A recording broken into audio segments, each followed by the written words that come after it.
नमस्कार, चक्रवाती तूफान से जुड़े ताजा अपडेट के इस बुलेटिन में आपका स्वागत। मैं हूं देवेंद्र त्रिपाठी और आप जुड़े हैं मौसम तक चैनल के साथ।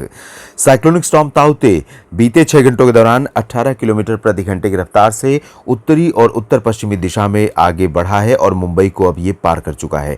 इसके अब उम्मीद है कि सीधे गुजरात के तटों की तरफ बढ़ने की संभावना बनी हुई है और जिस स्पीड में अभी तक आगे बढ़ा है बीते 6 घंटों में, लगभग इसी स्पीड में इसके आगे बढ़ने की संभावना नजर आ रही है।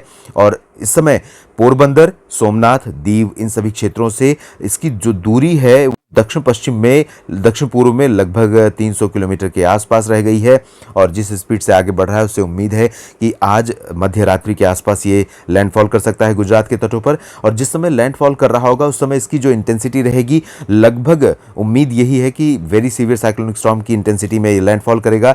जिस समय वेरी सीवियर साइक्लोनिक स्टॉर्म की इंटेंसिटी में ये लैंडफॉल करेगा उस दौरान आमतौर पर वेरी सीवियर साइक्लोनिक स्टॉर्म हमेशा अपने साथ लगभग 150 किलोमीटर प्रति घंटे की रफ्तार से हवाएं लेकर आगे बढ़ता है। तो ये 150 किलोमीटर की जो हवाएं होंगी ये यहाँ पर काफ़ी ज़्यादा तबाही मचा सकती हैं।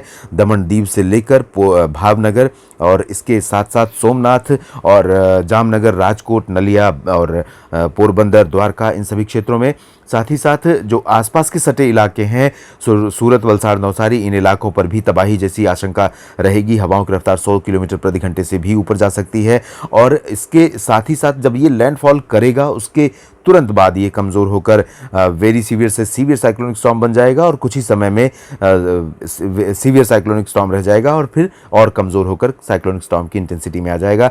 लैंडफॉल करने के बाद ही इसके रिकर्व करने की यानी अपना मार्ग बदलने की संभावना नज़र आ रही है। मार्ग बदलने के बाद ये इस तरह से राजस्थान के ऊपर गुजर जा सकता है गुजरात को पार करने के बाद, और इसके बाद उत्तर भारत के मैदानी इलाकों पर इसका प्रभाव देखने को मिलेगा। ये इंटेंसिटी अभी रहेगी फिलहाल। और आपको बता दें कि जब ये इसके जो आगे बढ़ने की रफ्तार है या जो इसकी वर्तमान इंटेंसिटी है, इसी के आधार पर ये कह सकते हैं कि साइक्लोनिक स्टॉर्म ताउते की आई अब डेवलप हो चुकी है। आई को हम आपको एक अलग सैटेलाइट इमेज में दिखाने की कोशिश करेंगे। आई तभी डेवलप होती है जब कोई भी साइक्लोनिक स्टॉर्म समुद्र पर उठने के बाद इंटेंसिफाई होता है और वेरी सीवियर साइक्लोनिक स्टॉर्म बनता है।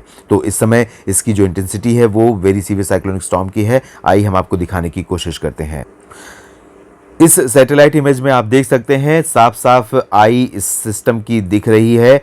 ये रही आई। हालांकि ये जो साइक्लोनिक स्टॉर्म है वो अब मुंबई के पैरेलल से उत्तर पहुंच चुका है। लगभग यहाँ पर इसकी पोजीशन है। ये सैटेलाइट इमेज के मुताबिक इसकी जो प्रोग्रेस है वो निश्चित रूप से गुजरात और महाराष्ट्र के कुछ तटीय इलाकों पर काफ़ी व्यापक तबाही मचाने की इसके आशंका है। और महाराष्ट्र के तटों पर आप देख सकते हैं बहुत ज़्यादा बादल गोवा से ही लेकर गोवा, रत्नागिरी, रायगढ़, सिंधुदुर्ग से लेकर अलीबाग, मुंबई, ठाणे, कल्याण, पालघर और नासिक, पुणे, नंदुरबार इन सभी क्षेत्रों पर बहुत व्यापक बादल इस समय दिखाई दे रहे हैं और काफ़ी तेज़ हवाएं चल रही हैं और बारिश की गतिविधियां भी कुछ इलाकों में यहाँ पर दर्ज की जा रही हैं। ये सिस्टम भले गुजरात पर लैंडफॉल करेगा लेकिन इन कोंकण, गोवा और मध्य महाराष्ट्र के इलाकों पर भी काफ़ी अच्छी बारिश दे सकता है। साथ ही साथ आपको बता दें कि जो साइक्लोनिक स्टॉर्म ताउते है इसके प्रभाव से उत्तर प्रदेश और मध्य प्रदेश, राजस्थान, बिहार के कुछ इलाकों और साथ ही साथ दक्षिणी प्रायद्वीपीय भारत और मध्य भारत के बाकी इलाकों पर भी घने बादल आ गए हैं। जब ये लैंडफॉल कर जाएगा, लैंडफॉल करने के बाद आगे बढ़ेगा इस तरह से इसका जो ट्रैक रहेगा गुजरात पर लैंडफॉल करने के बाद इस तरह से, तो ये राजस्थान, पंजाब, हरियाणा, दिल्ली और पश्चिमी उत्तर प्रदेश में भी बारिश देगा। राष्ट्रीय राजधानी दिल्ली में भी कल आपने देखा मौसम पूरी तरह से साफ था लेकिन आज बादल आ गए हैं और उम्मीद कर सकते हैं कि आज रात में, शाम के समय या फिर कल कुछ इलाकों में बारिश दर्ज की जाएगी। इस सिस्टम के प्रभाव से उत्तर भारत के मैदानी इलाकों पर कई जगहों पर अच्छी वर्षा होने की संभावना नजर आ रही है। तो इस अपडेट में अभी इतना ही। आप बने रहिएगा मौसम तक चैनल के साथ।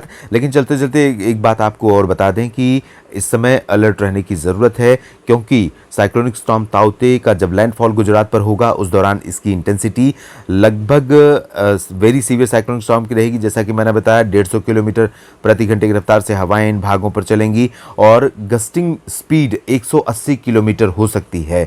आप अनुमान लगा सकते हैं अम्फन की तरह, जिस तरह से अम्फन ने बंगाल और बांग्लादेश में तबाही मचाई थी पिछले साल मई में, उसी तरह से इस साल मई में 2021 के मई में, कोरोना महामारी के बीच में आने वाले साइक्लोनिक स्टॉर्म के चलते गुजरात के तमाम जगहों पर काफ़ी तबाही मच सकती है। हालांकि राहत और बचाव के लिए एनडीआरएफ यानी राष्ट्रीय आपदा राहत बल और राज्य के आपदा राहत बल की टीमें, साथ ही साथ सेना की राहत और बचाव दल की टीमें तैनात कर दी गई हैं। इसके बावजूद यहाँ पर लोगों को बेहद सावधान रहना होगा। कच्चे मकान, कमज़ोर मकान या झोपड़े और आसपास के जो ऐसी बस्तियाँ जहाँ पर पेड़ पौधे बहुत ज़्यादा हैं, उनमें तबाही की आशंका ज़्यादा रहेगी। ऐसे में इन जगहों पर आपको आज बहुत बचकर रहना होगा।